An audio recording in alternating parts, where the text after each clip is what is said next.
Hello everyone, thank you for joining today's session. We have Dr. Karna Desai with us who will be guiding you regarding the USA residency program. So a very warm welcome to you, Doctor. Hi, thank you very much. Doctor, before we go ahead with the main topic, I would like to ask you a few questions. So starting with, how was your journey from India to USA and could you please introduce yourself to the audience? Okay. Yeah. So first of all, I'm Karna Desai. I'm a first year, so an intern right now. Just completed 6 months almost. Yeah, it's quite like half a year mark because I started around 15th June, and now it's almost half the year for my residency.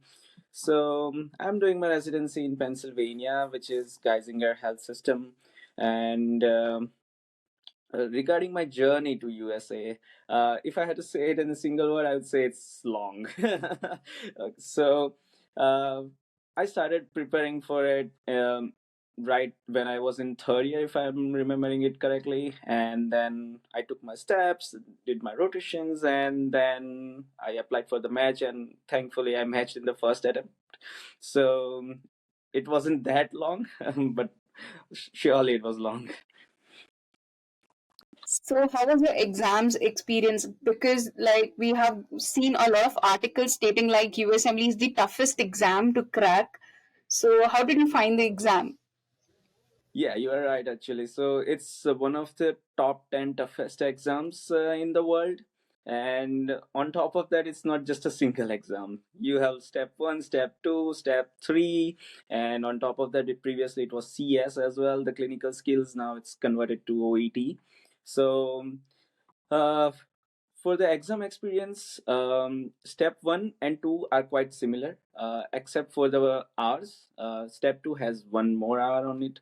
Otherwise, there is no preparation, and it's a first time experience, I would say. The real test day, because even the practice days have just like four blocks on it, and on the real exam you will have seven in the step one and eight on the step two, so you will feel fatigued, and you will feel it for the first time. Unless you are doing like two practice tests on the same day, you will feel fatigued, and you will feel like blank after you come out of the test day. Because you have used your brain so much, and you just get like 10 minutes in step one and 8 minutes of break if you take breaks after every block. So it's not that much of a break, because you go out of the examination center, and when you come back you go through the whole uh, exam checkup, everything, that you don't have cameras and everything like that, so you waste like half of the break time in just this usual clerical things, right? So I would say that it was a very unique experience that I never felt it, even though I was in my medical school, and which is tough as it is, but it was out of the world experience, I'd say. So, Doctor, recently we did a session with one of the doctor. She teaches USMLE steps and all to the doctors. So she was telling like it's an additional benefit for the doctor if they crack their USMLE exam during their MBBS third year or fourth year, because most of the topics covered during the USMLE step one exam are the basic science question itself. So is it true that Yeah, so I agree totally with it, because step one has first 2 years in it, and when you come into the third year of your medical school, so at least in India, third year is the most chillest of the years. So it's like you have just three subjects: ENT, Ophthalm, and PSM. So it's one of the most easiest years out of whole 5 years of medical school. So I agree that for the first 2 years you have the knowledge fresh right in your mind, and you have time in your third year as well. So if you crack it in the third year itself, if you are confident enough and you are scoring good scores on your practice tests, I would say just go for it. Because you will think that if I do it in my internship or if I do it after my med school, I would be better with my knowledge. But it doesn't work like that. The fresher it is, the better it is, right? So that's why even during the match, they prefer fresher graduates.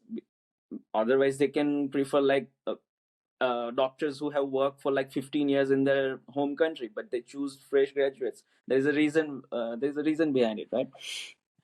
So I totally agree with it that do it as quick as possible, because the problem with USMLE is that you can choose your date, and it's a benefit and it's a curse at the same time, because you will keep postponing it, that I'll be better next month, I'll be better next month, and but procrastinating doesn't help. I agree totally with whoever give you that advice.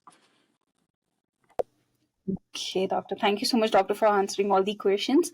Without wasting much time, you can share your screen and we can go ahead with the topic. So, hi everyone. This is Karna Desai, and I will just try to explain everything from my perspective, what I experienced from USMLE and what I researched throughout my journey. So, let's try to get something in our mind. So, for agenda for today is just the introduction of what the exam is and what are you going to expect from it. The steps: USMLE step 1, 2, then OET, which is replaced. Initially, it was clinical skills, and now it's replaced with OET post COVID. And then after that, ECFMG certification, and how you'll apply for the match, and if in case you don't match, and how you'll go through the SOAP, which is like uh, reapplication for your for the positions that didn't fill in the first match. USMLE Step 3, board certification, and the overall expense that you should be expecting. Okay, so for the introduction, so USMLE is, as far as we already know, that United States medical licensing examination is three-step examination: step 1, 2, 3. Program for the medical licensure in the United States, sponsored by the Federation of State Medical Boards and NBME, which is National Board of Medical Examiners. So this USMLE has been for like decades now. It's not like that NEET, for example, where I am from. So in India, we have NEET, which keeps changing every couple of years. Every 5 years, there is a different model for the test. But USMLE has been there for since decades. So this is very old exam, and as we already discussed, that is one of the toughest exams out there as well. I guess it's in one of the top 10 most toughest exams that's there in overall in the world, right? So not just in the US, the whole world. So let's begin with step 1. So step 1 is basically the fundamentals or the basics. You will expect the questions from the first 2 years of your medical school, which will be anatomy, biochemistry, physiology, microbiology, pathology, and so on and so forth. You guys know already. So these are the first 2 years, and we discussed already that it's better to take the test as soon as you are done with your first 2 years, because these are the basic questions.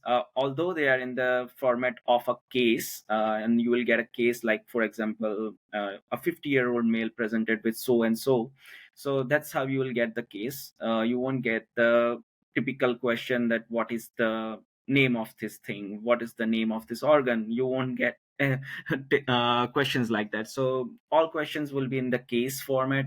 And step 1 is divided into 7 blocks and total 8 hours. So you will get 1 hour of break if you don't use your introduction or the introductory 15 minutes, which is like how the test will go, and they will tell you everything regarding the test on the test day itself. But you can just learn everything from home and go over it. It's all of this is available in their website, so just go over it, so you will save 15 minutes on your test day. So it will be 8 hours of exam, and it's long, and you will feel tired out at the end of the exam. So, but it is what it is, right? So just try to keep practicing. Whenever you are doing your practice tests, try to do two practice tests at the same time. That's how I did it, so at least I know that I'm acclimatized to this long format of this test. So the one block will each block will be of 1 hour, and you can get breaks after every block if you want. If you don't want, you can just continue the next block right after the first block is done. So, and the amount of time you save, for example, if you are done with your first block in 50 minutes, then those 10 minutes will go over to your next break, but you cannot get those 10 minutes in your next block. The the minutes you save will go on to the breaks. So I would suggest just go over everything. If you have 10 minutes left, I'm sure you won't, but keep going over your answers, see that you have chosen the right options and everything. Just don't quit before 60 minutes. So after each block of almost 35 to 40 questions, you will get a break. Then the same thing will go on for like 7 blocks. It's very uniform. Each block will have the same questions. I guess the last block, for me at least, for the last block had, I guess, 36 questions, but all of the other blocks had full 40 questions. So that's how it was for me, but it can be different for everyone. Total max, as it's written in the slide, the max number of questions would be 7 into 40, so 280 can be the maximum number of the questions, and you will be scored at the end of the test. Usually the results comes on the third Wednesday. So uh, and it's and there is no way to predict your score, because it's not like the amount of questions you got right and that's the score. It's not like that. It comes with the percentile. So it depends, the same questions other guys had, how they performed in it, and you will be scored based on that. So that's step one. Step two is, oh, so let's go over to the preparation for step one. So I started my step one preparation in third year, after my first 2 years, and uh, I started with UWorld, first aid, and Pathoma. That's the only things I used. I know that nowadays there are a lot of other materials are available as well, like Embos, and they're literally like Kaplan and everything, like hundreds of stuff available. But I would suggest to choose your stuff very, I guess, with your own mind, that how you want your preparations to go on. But if you have like 3 years, then sure, you can go ahead with all those practice materials, but choose them wisely. Don't try to cover everything. Just do UL, first aid, Pathoma, and if you want, then you can go over Ambos if you want. So overall it took me like, um, if I counted, the dedicated period was for me was 4 to 5 months, but I was preparing since the beginning of my math school. So um, I wasn't dedicated to it because I was confused between NEET and USMLE, so I wasn't dedicated to it. So, but I started early, and that was a benefit for me. But everyone has their own style, and they have different fluency with their medical knowledge. So it depends highly from 4 months to 2 years.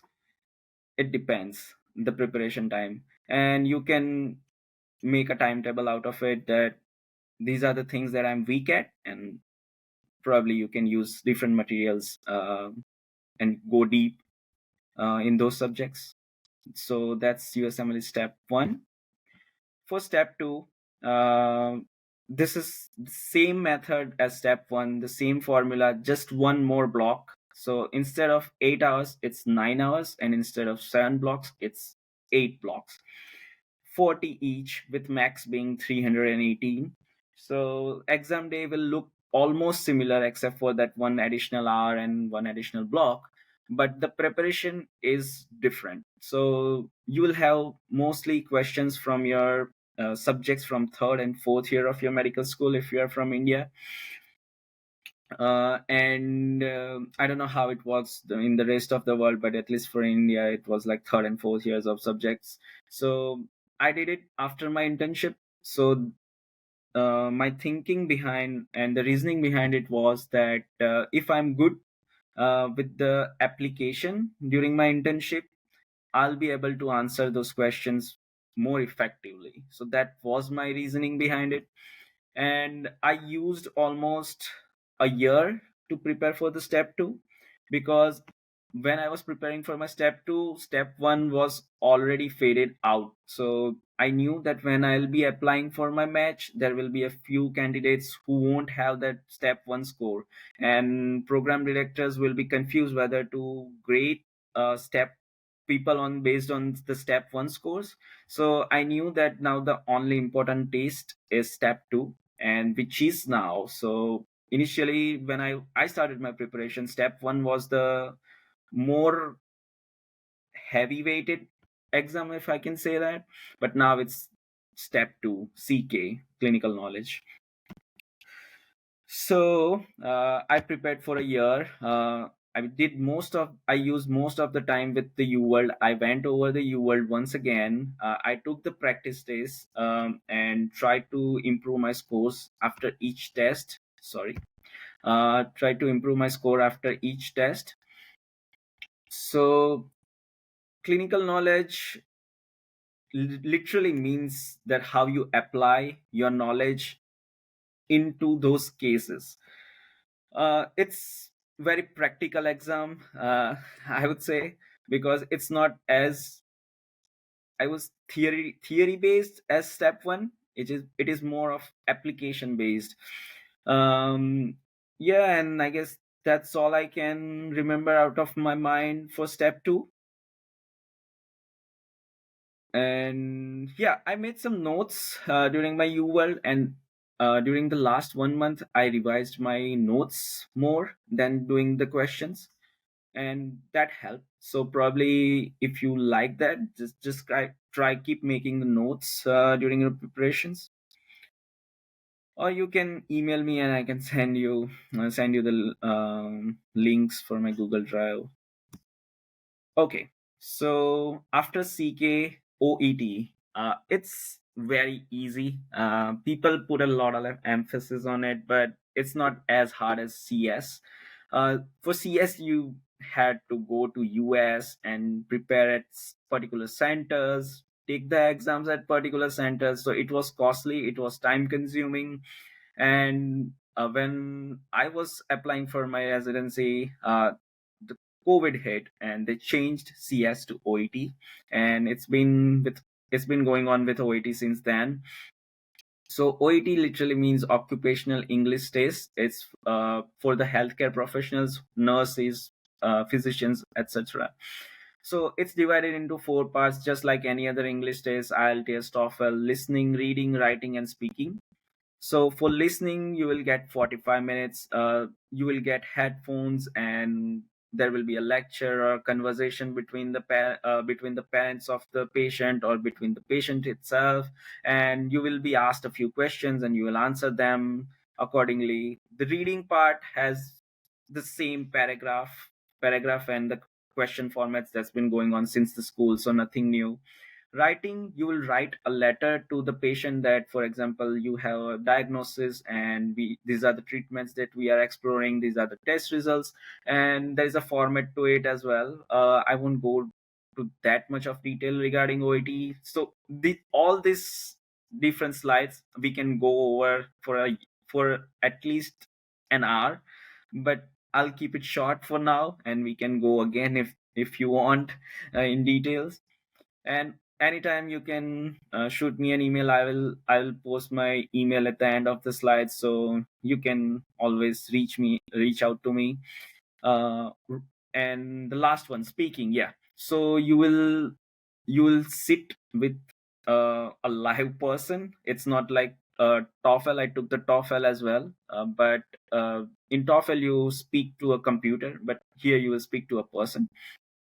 So there is a difference to it, and that person will ask you questions regarding his health condition, and the clinical knowledge over here doesn't matter that much, but how you convey the message matters more in speaking. So put an emphasis on how you convey what are the right choice of words and everything.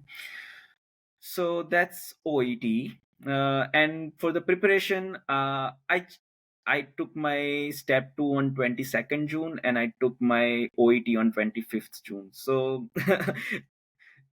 literally didn't prepare for it, and there's no point on preparing for English because you will need just more than 350, I guess. As far as when I applied for my residency, it was 350 or more. That's B or more. So B or A, you are good.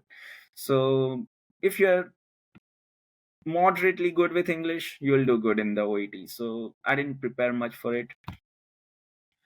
So ECFMG certification. So right after you are done with your step 1, step 2, and OET, you can apply for the ECFMG certification and do it as quickly as possible because they take a few weeks, 2 to 4 weeks, to give you the ECFMG certification. And without ECFMG certification, you cannot apply for the residency. So I would highly suggest to do this paperwork as early as possible. So ECFMG is Electronic Commission for Foreign Medical Graduates. So whoever is an IMG and wants to work into the US healthcare system will need to get this ECFMG certification and will require to go through this basic um, exams and the requirements in the process. So after ECFMG certification, I went to the US for my clinical rotations, and there are two ways you can get paid, or you can get the normal rotations that you can get, right? So for the paid ones, you can be charged $1,000 to $3,000 depending on where you are, just to do the rotations for 4 weeks. That's it, and it doesn't cover your accommodation, your travel expenses, and your food, groceries. Nothing is covered out of it. So those are the paid rotations. Unpaid rotations are the rotations that you send emails to the programs or to the hospitals or to the physicians themselves that I'm so and so, I scored this amount of I scored these scores, and these are my CV, this is my CV, and these are my requirements in the future for the residency application. And for example, a physician accepts you, and then you go and do the unpaid rotation with them. So I did all my rotations unpaid, because I think that now program directors know that they are interviewing at least 200 to 400 people every year. So now they know that this paid interview, this not the interviews, sorry, the paid rotations, you can get paid letters of recommendation as well, right? So I did all of them unpaid to the physicians. It requires a lot of legwork. You will have to send emails to literally all over US, and 99% will say no because you are an IMG and they don't want to take risk with you because they don't know how good you are with your knowledge and everything. And if you make any mistakes in his or her clinic, then he can get sued. And so most of them won't like to take the risk, and but try your best, right? And once you get your first rotation, try to make contacts, try to be good, try to show up early, stay late, try to work as hard as you can, and that's how you can get a good letter of recommendation. And trust me, once you get an interview, letters of recommendations matter a lot, because if they give you an interview, they are good with your knowledge and your scores and your overall CV, your year of graduation. So now the letters of recommendation make a lot of difference. That if you never showed up late, if you showed empathy, if you went out of your way to work, uh, it matters a lot. And that's for the rotations. And after that, the match process. So after you complete your rotations and you submit your letters of recommendation, you will get you'll start getting your interviews. So depending on how good your scores are, you will get 0 to max amount of interviews. And nowadays, people don't cancel the interviews because most of the interviews are in person. So even if they have like 20 interviews, they will show up to every interview because it just takes like 1 or 4 hours depending on the program to complete your interview. And I can do like 4 interviews in a day as well, right? So people are not canceling their interviews. So the overall numbers for the IMGs has gone down a little bit. Previously, it was more than 10. For if you have scored like 250, 260s, you will definitely get like 10 or more interviews. But now it's not necessary, right? Post COVID, so try to do as best as you can. I used my seniors and I used attendings to do my mock interviews. So mock interviews really help before your real interview, I would say, because you will have a lot of anxiety when you sit in front of an program director. And if you have practiced enough, you will do good, and you can show your original self to them and not this anxious person that you are just because you want that residency position. Okay, so that's for the interviews quickly. And March 17 or March 13, these 2 dates, if I'm not wrong, are the dates when you will get your results. So the first day on March 13, you will know if you matched or not, and on March 17, you will know where you matched. So March 13 matters a lot because March 17 doesn't matter wherever you matched, because all of the positions you wanted to match, and that's why you applied in the first place. So March 13 is the most important day, I'd say.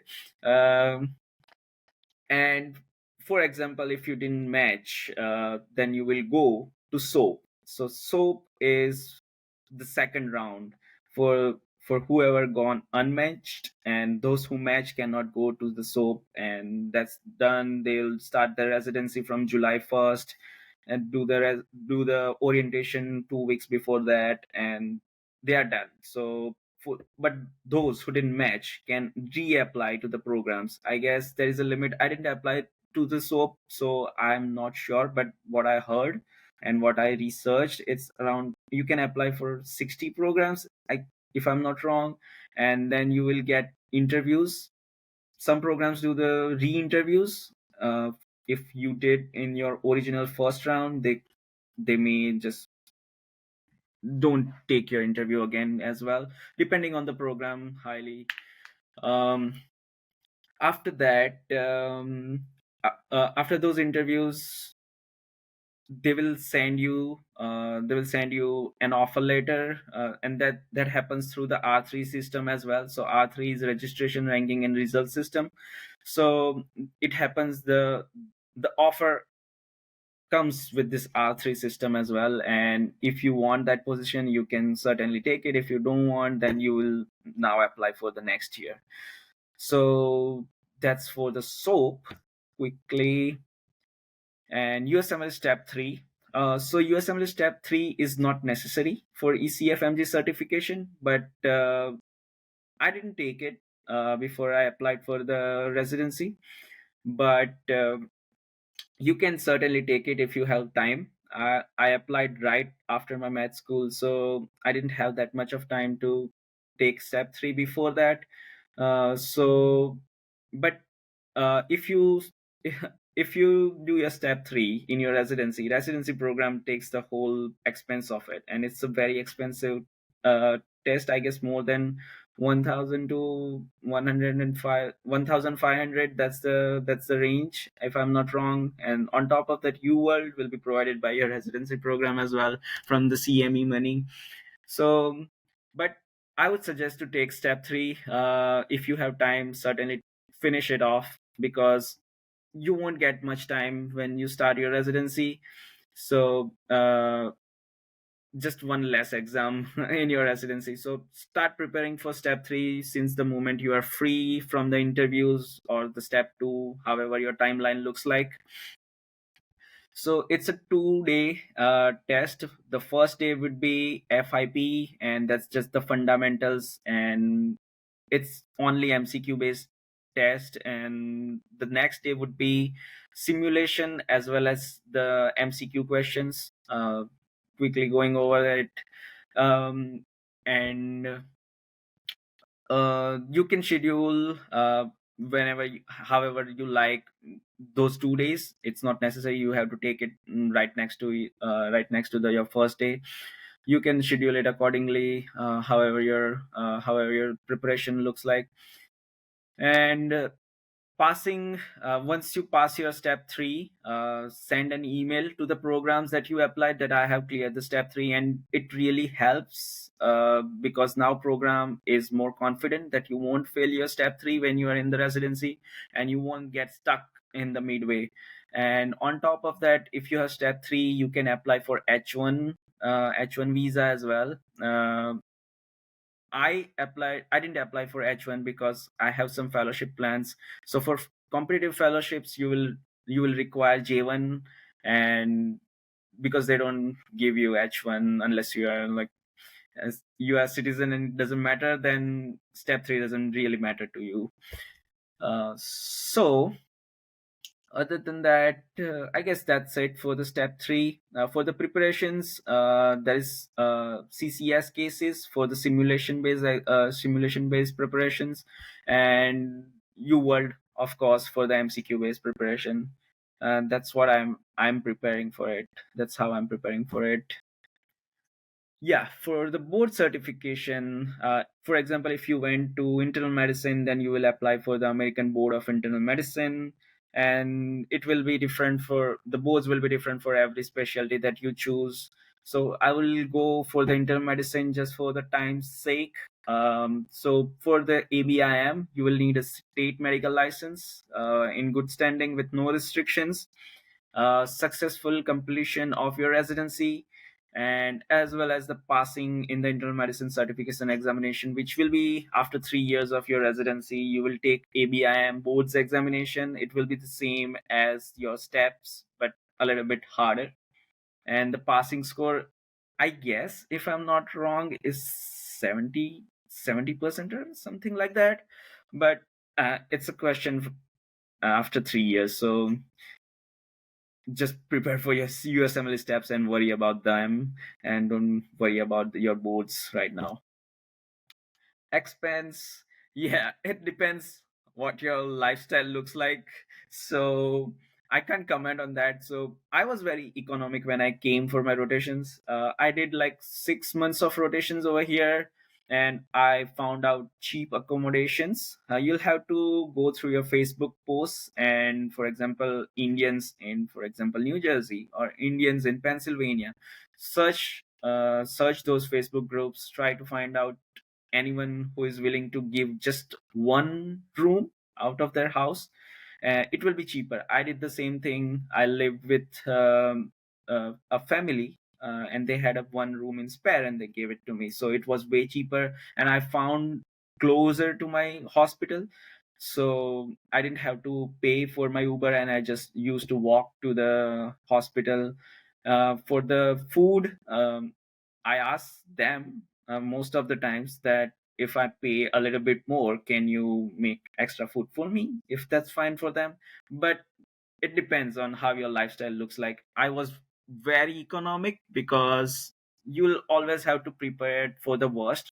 For example, if you don't match in your first attempt and you have to do the whole thing again, then you will need money, right? So on top of that, one thing that I didn't mention is application has is pretty expensive. So you'll apply for at least 150 or 200 programs. That's what I did, and each program costs around $28. So I guess it was like more than $3,000 for me. Um, on top of that, step one would cost somewhere around $1,000. Step two around $1,000. Step three around 100,200.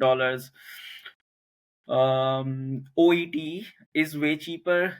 It's not this expensive. I guess it was just around $100-200.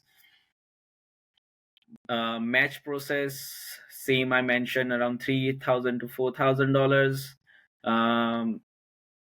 Otherwise, when you come for your rotations, probably you will need at least 10,000, to $15,000 when you come over here. So depends. I was very economic, so I didn't spend $10,000 to $15,000 when I came for my rotations. But yeah, that's the part of the expense. And I guess that's it. This is my email ID. If anyone wants to reach out, I am on LinkedIn as well. You can reach out on LinkedIn, Facebook, Instagram. I'm sure Kanika will put the links during the uh, whole presentation. So, and feel free to reach out to me anytime. Uh, So, Doctor, I think almost all the questions which were asked by the audience we have already covered during the session. So, mhm. we'll keep you update if we have any further questions asked by the audience. So, thank you so much, Doctor, for your time, and it was amazing session. Yep. And if we get any further queries and all, we'll surely update you. Yeah, sure. Send them over. Okay. Uh, Thank you so much, Doctor. I'll end the session here. yeah. Okay. Bye. Bye.